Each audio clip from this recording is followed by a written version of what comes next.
So since the beginning, there has been this heated discussion in psychedelic literature about the nature of this so-called instant mysticism. You know, what is it? What does it mean? What is the value of these experiences?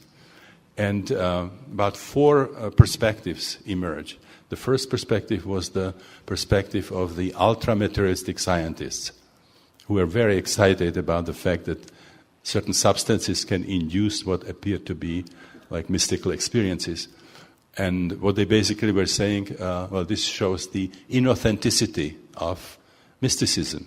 What the mystics think are some profound insights into basic ontological, cosmological questions is nothing but aberrations in brain chemistry. There was another group of people who had very different perspective. They said, no, there is a subgroup of chemical substances that can induce spiritual experiences, and this means these are not ordinary substances, these are sacraments, these are medicines, as the anthropologists prefer to call it. So they basically used the kind of angle that you find in shamans of psychedelic cultures who, of course, don't have psychedelic substances, but they have psychedelic plants, and they refer to them as sacred plants, as visionary plants, as flesh of the gods, and so on. Then there was a third, which was saying, obviously, phenomenologically, these experiences are very close to the experiences described in the mystical literature, but they don't have the same value.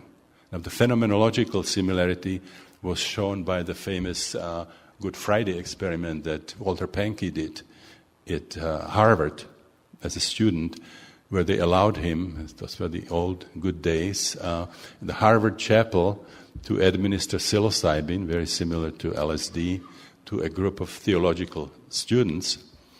And the other half of them got a placebo, which was niacin, which basically makes you itch. So this was seen as kind of active placebo. And then Walter looked at their experiences and used a questionnaire which he derived from the study of mystical literature.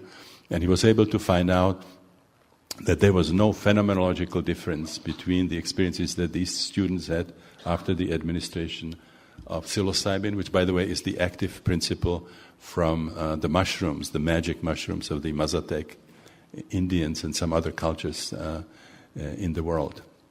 So these people in the third category were saying, well, they might be very similar to mystical experiences, but they are pseudo-mystical. They don't have the same value because a true, genuine spiritual experience has to happen as a result of some ascetic practices, of meditation, of prayer, or they have to come spontaneously as divine grace. You cannot force mystical experiences. So those were people like Meher Baba, who wrote this little pamphlet, God in the Pill, or the comparative religionist Zehr in Boston, who were very vehemently opposed to the idea that you could have genuine mystical experiences that would be induced by substances. Those are mostly people who did not experience these psychedelic states. They were just judging it from a distance. And they also somehow forgot that so-called spontaneous experiences described in the mystical literature frequently involve some powerful physiological factors and some biochemical changes. If you stay for 6 weeks in the desert, you will be fasting, you will be sleep deprived, you will be dehydrated, or if you'll be using some powerful physiological methods like the Lakota Sioux Indians in the Sundance, or the massive bloodletting of the Maya people. Those are powerful physiological factors that certainly cause biochemical changes.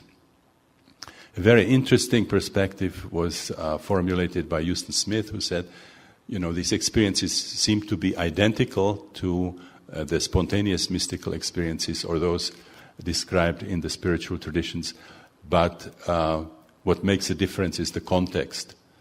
So having this experience somewhere in Berkeley where there was a party and there was a fruit punch and somebody, a jester came with a handful of sugar cubes laced with LSD, and people thought they were drinking punch, and they had big dose of LSD and just happened to have a mystical experience. This is very different from somebody having a mystical experience after years of rigorous practice and reading spiritual literature and so on, when they have the proper context for integrating these experiences.